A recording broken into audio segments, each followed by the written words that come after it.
Kita hadirkan informasi selanjutnya pemirsa, ini juga ada berita yang sangat miris terjadi di Cirebon di mana ada seorang anak yang lagi-lagi gitu ada korban perundungan. Dan saat ini korban juga mengalami pendarahan otak.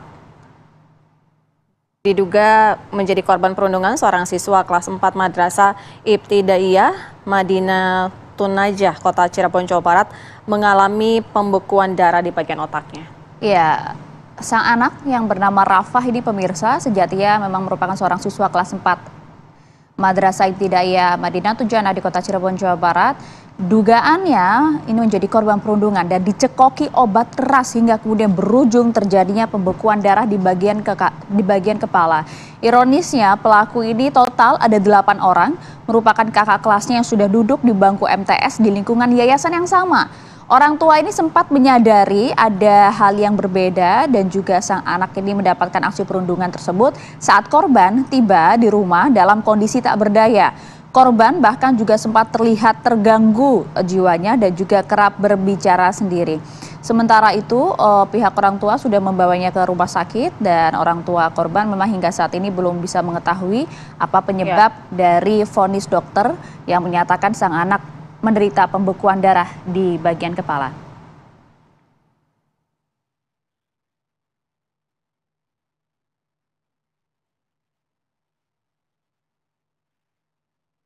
Kami langsung ajak Anda untuk bergabung bersama dengan ayah dari korban, Bapak Suyanto. Selamat pagi, Pak Suyanto. Assalamualaikum, Pak Suyanto. Selamat pagi. Ya, selamat pagi. Assalamualaikum warahmatullahi wabarakatuh.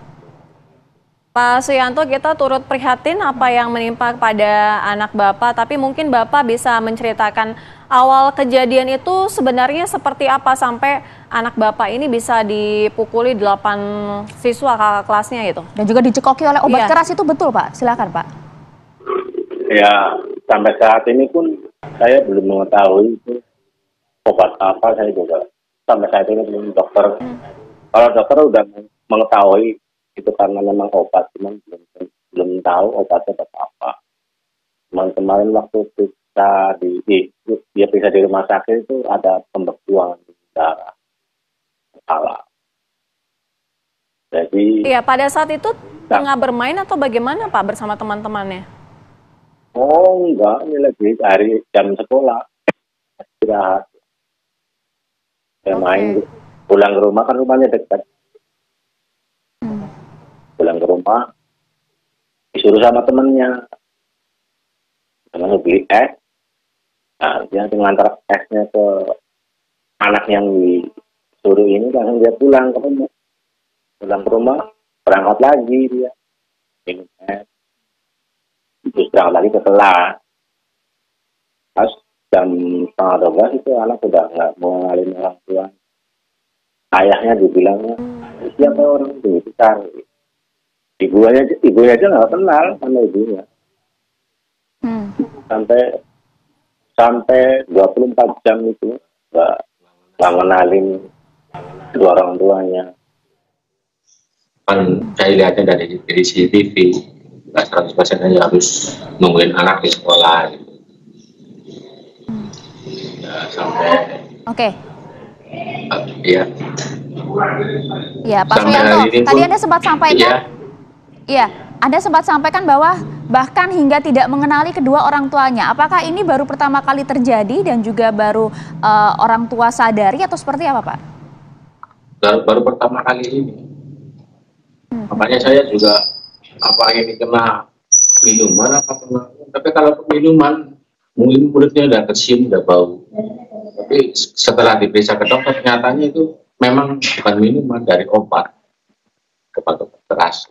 Nggak tahu obat apa namanya, saya juga kurang tahu, kurang paham. Kemarin dibawa ke rumah sakit pun. Bapak sering cerita nggak Pak, kalau misalnya sering dipukuli, dibully begitu?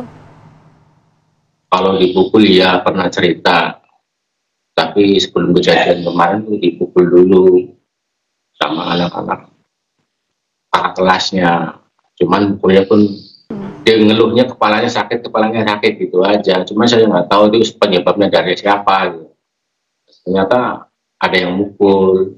Nah, yang ngunci teman-temannya di kamar mandi. Kamar mandi pintunya dijebol sama anak-anak, dia pulang. Cuman itu ceritanya, cuman nggak pernah cerita dipukulin apa disuapin, nggak pernah cerita. Tahu-taunya ya pulang sekolah kayak gitu kejadiannya. Oke, dan ini sudah berlangsung berapa lama Pak aksi pembulian ini kalau anak Bapak ceritakan kepada Anda? Udah lama sih, cuman dia nggak mau cerita. Dan saya udah lama kejadiannya. Dan dilakukan oleh pelaku yang sama Pak? Kurang tahu, cuman intinya di kakak kelasnya masalahnya. Kan itu enggak. Iya, kalau misalnya dari pihak sekolah seperti apa Pak menanggapi kasus ini juga gitu? Pihak sekolah kayaknya sih enggak sepenuhnya tanggung jawab.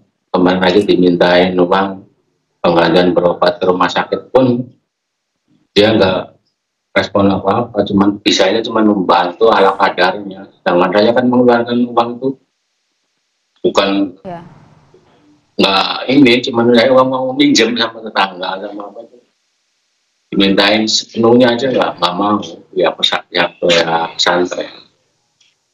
Oke, Pak, terakhir Pak, ini kan nggak main-main ya Pak ya, aksi pembulian perundungan terhadap anak Bapak ini bahkan hingga dicekoki obat keras, bahkan sudah divonis menderita pembekuan darah di bagian otak. Sejauh ini kondisi terakhir anak Bapak seperti apa Pak? Kalau anak sekarang udah, setelah saya periksa ke rumah sakit, ke dokter, agak membaik.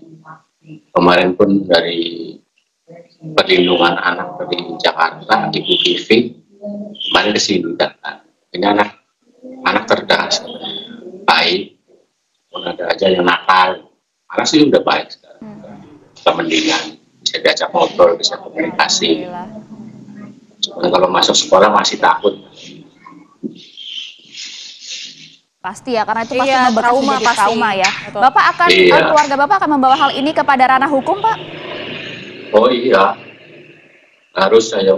Karena buat kedepannya tuh, biar anak-anak saya, biarlah anak saya jadi korban, nggak jadi masalah. Cuman saya menyelamatkan 1000 anak, gitu.